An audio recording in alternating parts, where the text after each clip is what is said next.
All right, everyone, we're having our lovely humans join, so I'm going to start introducing what we're talking about today. So, as you may know, this year we are opening up the Rising Leaders of Color program that will form an exceptional cohort of 3 talented early career journalists and critics of color who are committed to lifting up the stories of Black, Indigenous, and people of color theaters and all other marginalized groups. We will be upholding equitable practices in the US theater field, and these people who will be chosen will demonstrate the potential to impact the theater field in a very positive way. In the past, there have been different cohorts from different cities. There have sometimes been journalists, so we're really excited for this year to be journalist focused. And joining me today are Cristina Pla-Guzman and Amanda L. Andre. And we'll get started. So, and if you don't know me, my name is Gabriela Furtado Couthino. I use she, her. I'm the digital editor of American Theater, as well as an actor and playwright based here in Chicago. I also guest lecture at my alma mater, Northwestern University. And we have our incredible leaders who are not rising, but actual very big role models of mine, and I'm sure to many people watching. I would love if you could start by introducing yourselves and talk a little bit about your community as it pertains to the Rising Leaders of Color program. Well, I'll start. Hi, everybody. My name is Cristina Pla-Guzman, and I think my community, I think Rising Leaders of Color created a community for me when I didn't feel like I had one. And I think that's really important. I will shout that from the mountaintops to anybody that needs to hear it because it really did create a group of people around me. And especially the year that I was in it, it was an opportunity for me to also meet theater makers, to meet other people that were in theater education, and that was really important to have a cohort of people that actually were just, maybe 30 minutes away from where I lived. And I didn't even have that sense of community. And it wasn't until Rising Leaders of Color that it gave me that opportunity. Also through the people that I met, other journalists that I met through the TCG conference in Miami. And I was just like floored that so many people were making this their passion in so many other places in the US. And that was exciting. And then I think also everyone that I had the opportunity to work with and meet through Rising Leaders of Color. My very first, feature was looking at protest as a form of joy. And I got to meet so many people that were right here in my community and that I would never have had the opportunity if I wasn't, if the door wasn't open for me. That was beautiful. Thank you. What about you, Amanda? Yeah, thank you. Hi, everyone. I'm Amanda. I'm a theater journalist and critic. I'm also a literary translator. I translate mostly from Romanian to English. I'm also starting to translate some Filipino Tagalog into English. And I'm also a playwright. And yeah, same as Christina was saying, I think RLC created a lot of great community for me as well, just with other BIPOC folks, but then also like with other writers, with other theater makers. And what was really exciting for me is that I'm originally from Virginia, DC. I've lived in Los Angeles for the last 8 years. And all of a sudden, I was like connected with folks across the country. So, there's like other RLC folks and other like folks through TCG who now I know in like Pittsburgh and Boston, and like just so excited about the other cities that are involved, other towns, other places, and like the international reach as well. I think has been really great for me. That's so awesome. Yeah, it's amazing because even though I was never a grantee, I feel like I've been impacted by this program so much too because I have met friends through the program. I have felt like I have found community through it. And of course, as an editor at AT, selfishly, we end up meeting some really brilliant writers that we are then able to come and bring in and share exciting opportunities to cover theater festivals and different shows with them. So could you talk about what initially inspired you to pursue a career in journalism and or theater criticism? Yeah, I could speak to that. I think I am now in my in my second decade of being a theater educator, and I came about journalism in a very different way, I think, in a very I would like to say very seasoned way. And it came much later in my life, and it was I was an actor, you know, I loved writing. I was a playwright, and coming through it through the lens of like the hope of what the future has to bring and the joy of what teaching students does when you walk into a space and you want to find hope and joy in it. And that's the way that I came into writing for me, and specifically theater criticism, because I'm like, I'm at all the shows anyways, and I talk about them constantly, and I have these long discussions with my students, and it just seemed like a very natural progression for me because theater is so much of what my life is anyways. And I love the people, I love theater makers. And so that to me it just curiosity, like what would it look like if I was to start working in criticism, and actually just started very much like as a volunteer, writing and looking at what my local theaters were doing in the area. And that's how I fell into it, like just absolutely in love with it.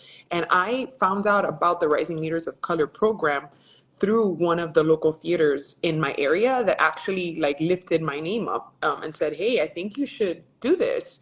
And I was like, "Me, really?" And then like my life changed. Like I have a very clear point in my life where it just all changed because of Rising Leaders of Color. Yeah, That's amazing. that's awesome. Yeah. Um, you know, so for me, it's interesting because my mother was a journalist in the Philippines. So I am the daughter of a journalist, and that was something I was like very aware of growing up. And I was actually like, I don't know if I really want to do this. This lifestyle is like hectic. It is wild. But I think that's been one of the really great things about RLC, sort of helping me realize that the journalism that my mom was doing in the 70s in the Philippines and across Europe, and then like in the 80s, 90s, 2000s in the States, it's different, and that like you can you can be the journalist you want to be. I think you can be the writer you want to be. I think that's something that RLC really helped me with. Um, and the theater part of it all, concentrating on theater specifically as a journalist, has been really interesting because I went, the reason I'm in LA was to go and get an MFA in playwriting. And then after I finished that degree, I was sort of talking to folks at Stage Raw, which is like a digital journal here in LA. And they also like they asked me, were like, would you like to do some reviews? And I was like, I don't know, I'm a playwright. Is this a conflict of interest? You know, but that's like another question. But I have found that I've been able to navigate that, and that doing theater critique has also really helped like my local LA community and art scene. And then like RLC, I think just really helped elevate that so that I feel that I can navigate things as well on like a national level and then also like an international level. Like it's been really exciting and really cool. Yeah. Yeah, Well, that's and beautiful. Amanda, if I could just say, so some Amanda just said something that I was thinking about too, is like realizing the power that you have to be witness to the work, so that then you can spread that. And like exactly what you just said, like if the theater's happening and no one's documenting and no one's talking about it, no one's celebrating it, then no one knows that it's happening. And so Right. how that's like super powerful. And honestly, it for me, like because the RLC program exposed me to the National Critics Institute with the Eugene O'Neill. That was when my mind switched about what I thought critiquing was. Like I thought critiquing was very much like that, like what you said, like, should I not say something? Like I don't want a thumbs up or thumbs down anything, you know? And so it was once I did the National Critics Institute that I was like, oh, I get to just witness it, and then have and offer that to other people so that they can also witness the work, you know? So that's a really great Absolutely. point. That's like a super good point that you said. And I love what you said about trying to navigate that perhaps perceived conflict of interest as an artist writing about theater. I Mhm. felt like, and all of us on this call were able to go to the Eugene O'Neill Center as part of the National Critics Institute. And that's something that, you know, TCG often introduces people to. And I was talking a lot with Chris about that, and instead he sees it as a superpower, right? Because we're able to bring these different experiences into it, and sure, it's something to navigate and be responsible about. But like for instance, Amanda's an adapter. Pla is an incredible educator. We're all playwrights on this call, and I think that we're all able to bring those sensibilities. It's really quite exciting. I remember I studied poetry in college as well as theater. And my family even jokes with you like, oh, so what are you going to be, a poet? But actually, I realized in applying to work with American theater that you can really bring those sensibilities. So for people watching who are maybe not sure if they're a right fit for the program, I would encourage you to apply because oftentimes, you know, folks like us, like femme of color, people of color in general, we may be like less likely to apply because we think we're not qualified. And you just might not know what your superpower is yet, but the program will help you identify and harness it, I think. Well, It's and really exciting. I would offer that, like the idea of the superpower. I think understanding that we have all of those diverse avenues that are coming into who we are as artists, and I think like one of the things at the O'Neill was when we got to like speak to like this is a director and this is what the director would like for you to like emphasize and talk about and think about. And now you're meeting all these different people in the field that are also saying like, please, you know, take into account these things when when you're doing criticism. And then it's exactly what you said, like, well, I am an actor. I'm a director. I'm a playwright. Like I know and care for the craft the same way that the people that I'm writing about do. That's a Absolutely. superpower. Yeah, that feels really, really important. And we kind of touched on a little bit of this, but I would love to hear more about where your arts career has led you to currently. Are there specific projects that you want to discuss, or perhaps different avenues that you're itching to get your hands on for creative expression or otherwise? Well, I mean, you just kind of said it. Playwriting has been something that I've been kind of, it feels like a natural extension out of the work that I'm doing as a journalist. And that is it again, like I'm like, if there's a cheerleader somewhere, like with pom poms raising, like that's me for the for the Rising Leaders of Color program. Because again, like I was saying, you know, I wouldn't have even thought about myself as a writer had I not had this opportunity for somebody to see it inside of me and then elevate my practice and then put me in community with people that also are passionate about theater and, you know, can't eat, can't sleep, love theater so much. And that ability to do from flipping from journalism into the writing process was so natural, that I think that's an opportunity that I might never have gotten. And even some opportunities, like there's so many people that I've been able to meet that have also been able now to say, welcome, like welcome into the space. We see you and we see your work. And then the creating of opportunities through the community that this program offers.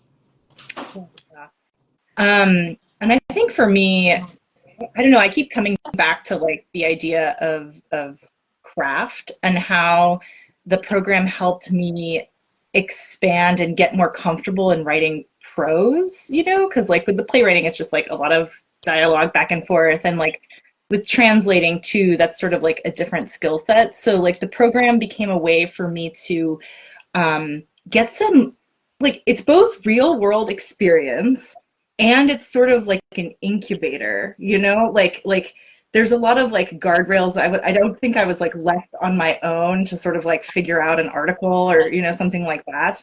And that goes, I think, both for National Critics Institute as a boot camp and then sort of like the whole year-long process and like working with editors at American Theater Magazine, like getting in touch with other editors like around the country and stuff like that. But I think it helped me expand creatively and just like get more comfortable with the idea of writing in a different way, which again for me is prose. And I think other creative projects I'm looking forward to, like I would love more theater people to get involved with translation and like more translators to get interested in theater, especially people who are heritage language learners. You know, like I think there's like a lot of BIPOC folks who are like, I feel cut off from my parents or my grandparents or just these heritage languages that we speak in. And I don't know, I'm just so I'm also kind of like cheerleading for that, for like people to kind of like reclaim their relationship to language through, you know, writing, through critique, whatever that might be, you know? Yeah, absolutely. And I would say like language, culture, aesthetic, it's unfortunate because if often we're siloed and we don't have that community of folks of color, we don't necessarily get to see it as like, we're talking about as a superpower, but instead perhaps a liability or a trauma or something to overcome, as opposed to something that you can be very proud of and know that that's a unique contribution you can bring. That's especially true within the arts, I think, because there are so many methods of theater making that are non-Western, that are not white American. And it's an incredible thing to have that cultural exchange so that we can all learn from one another. Yeah, I would love if you could talk about a little bit more about how the RLC program, what happened the year that you were the grantee. So, what did that breakdown look like? It can be very busy, it can be very exciting, and I know it looks different from year to year. So, I think for our listeners, it would be helpful to know what that was like for you once you got that exciting news. Oh my goodness. It was amazing and terrifying and awesome and all of the things. Because for me, it was once I found out that I had it, which was like, oh my gosh, I couldn't believe it. We jumped right into what the conference was. And through the conference, we were all, in my year, it was all different types of theater makers. And we were with each other, through the conference. And then we also had a lot of meetings that had a lot to do with like mindset and where we were. There was a lot of touch points. And then I think shortly after that, maybe not even a month later, is when I went to the O'Neill. And in my year, I was the only journalist. And so that was so nerve-wracking, but also exactly like Amanda, you said it like in the perfect way, which was boot camp. It was an incredible experience. I still talk about it till today, but because everything was so fast, like it was the conference, and then shortly after I was there for 2 weeks and writing and taking classes with some of the best writers in the country, and feeling so taken care of, and also being challenged, and really that was an incredible experience. And then coming home and then almost like digesting what all of that was, because it was like it just felt like a monsoon of information, and then having the touch points throughout the year. And then I think one of the most amazing things that came out of that was the being able to work with American theater and all of the editors through that process. And Rob is an incredible person. And again, like I know I'm saying it over and over again, but it's the community that it built. And I mean, I met Gabby because of RLC. Like that wouldn't have happened, and we would never have met. And all of the people that, like, one of the people that I went to the O'Neill is also working at American Theater. So it was everything. And it was for me, it was like a fast burn and then a slow burn. And then I want to say that it's been years now that I've done it, and I continue to get opportunities because of the RSLC program. I continue having this tie and connection to American theater. So that's something also that I want to say, is that it wasn't like a one-time thing and then it was gone like after the year. No, my life has continued to be intertwined with it in a very real way, with the people that were in my cohort, with American theater, and then also with my community members, because of my time with being a rising leader of color. I love the start from like the very beginning, because it's jogging my memories as well, Cristina. It's like, I remember when I got in, I was like, really? And they were like, yeah, believe it. It's such a powerful thing too. It's like, yeah, believe it. You can get in. You got in, you know? And right off the bat, you know, it's so wild, because I was going to the Philippines for like an unrelated trip, and like right off the bat, like TCG leadership was like, oh, I know a couple people that I can put you in touch with. So I feel like they just really were so generous and like sharing the network for things that were kind of like outside of the program, but that they knew would be beneficial. You know, there's just like this trust that like that you will know how to like take initiative with the resources that are given to you, which I just so appreciated. So, I went to the Philippines, and like met, arranged meetings with some of the folks they had suggested, and then came back, like went to NCI, was already like covering like a big piece for American Theater Magazine. And then there were also like a couple of other assignments, which was cool that we had a chance to do that like was part of the program. So to give us like more bylines, more writing experience. Um, and then I think the capstone of it all was the TCG conference, and then we got to report on that as well, and that was very cool.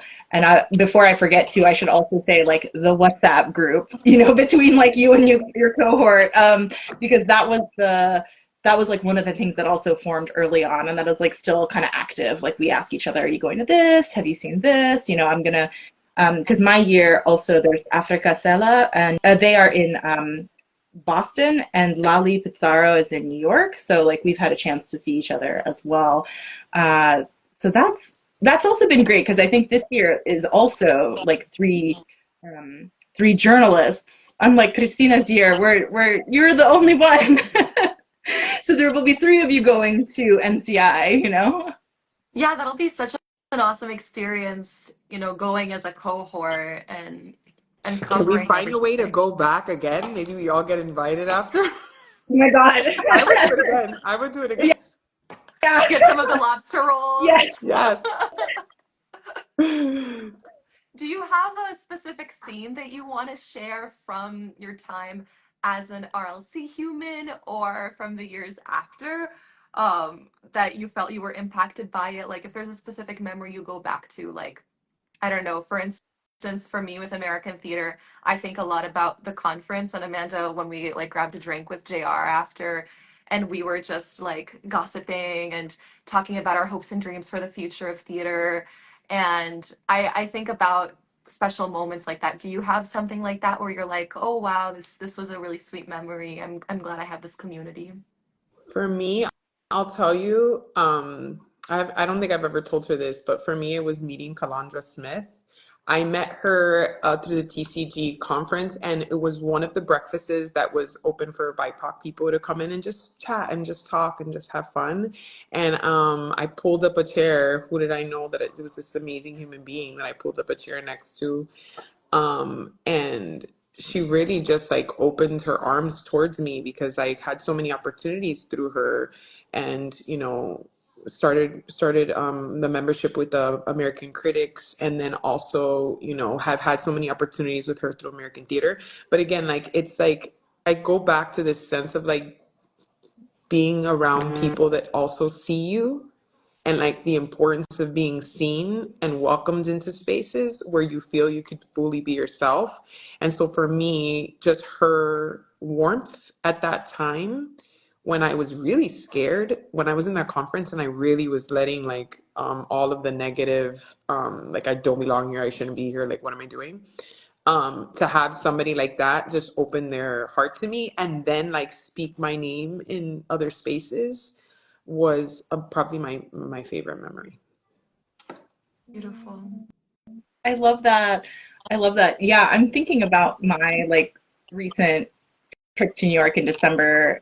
It was I went for like the NCI reunion, which was also really just warm and beautiful. Yeah, we were, oh gosh, I can't remember the restaurant we were at now, but it was just so great to like meet people across cohorts.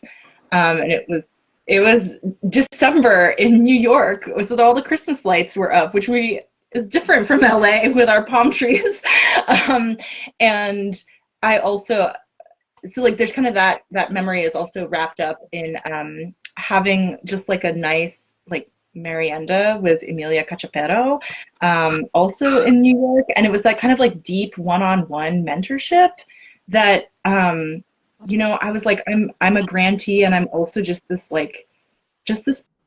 person, and we are like having like very deep and intimate chats together, and just kind of the same thing you were saying, the opening of the arms, and just being here for me, as a person and as a professional, and all of those things. yeah, really, really meant a lot. Yeah. And it's like all the names that you're mentioning that are like, oh, like so like I heart know. filling. And we're totally different years, you know, and it's like all Yeah. the names that you're mentioning are heart filling. Like Hmm. Yeah, it's amazing. Is there anything else that you want to share about either the program or about things that you're working on right now before we wrap up? I would just say for anybody that's listening and you're even thinking about it, don't wait. I think one of the hardest things is understanding that it's important to take opportunities when you've been standing outside of doors, banging on them and wanting them to open for you. And this is an opportunity where this door is being open for you. And don't be the one to shut yourself down from having this opportunity. Truly, at the end of the day, I don't think there's anything special about me other than that I have I guess the oomph to believe that I can make the world a better place, and so I just try. So I think like if you're thinking about should I do this, should I not do this, I think do it. Do it. Your heart is already telling you that you should. You should consider it. There's nothing to lose. If anything, always everything to gain. It's like the same thing I would say too. I'm like, if you're in doubt, like just apply, you know? And if you have any questions, like to just reach out because I feel like folks would be more than happy to answer them and like work through like any hesitations or doubts that might be there. Because it's yeah, it's just been astonishing like how so much has been opened up. That's Yeah, and please reach out. I think something, Gabby, that I've noticed the most this year's been a year that a lot of people have been reaching out. Like, I heard that you were in the, you know, is there anything that you can tell me? So it's interesting to see that people are curious and also like, yes, do it, apply. That's amazing. And these two people are, as you can see in the chats and also just in this conversation, luminaries. So I recommend that the folks that are logged on check out their work, go to their websites, see what they're up to, because I'm sure they'll continue to have wonderful announcements. And I want to remind everyone that the application for this amazing program is due March 7th, 2025. It's on the TCG website. Our live will be on our grid, so you can come back to this later and listen in on the conversation. And you too, thank you so much. I'm a big fan, and I'm so excited to meet the new cohort who will join this community. We're gonna have new friends. Yes, we Yay! could all go to the O'Neill again. I'm just gonna keep pitching that idea out. I'm gonna I know, I keep love pitching that idea. that. Go to the pub. It's gonna happen. It's gonna Gabriela, you know happen. you want to spend time with us. You know you Girl, Oh, I do. do. I want a boot camp. I mean, look at us. We can't wait to meet you. Thank you so much. I'm gonna play some music as we log off. And I just really appreciate your time, Amanda and Christina. Un beso. And it's so nice to see you again. Good to see you too. Next time at the O'Neill. Who's gonna pitch the idea? Beijo. Mwah.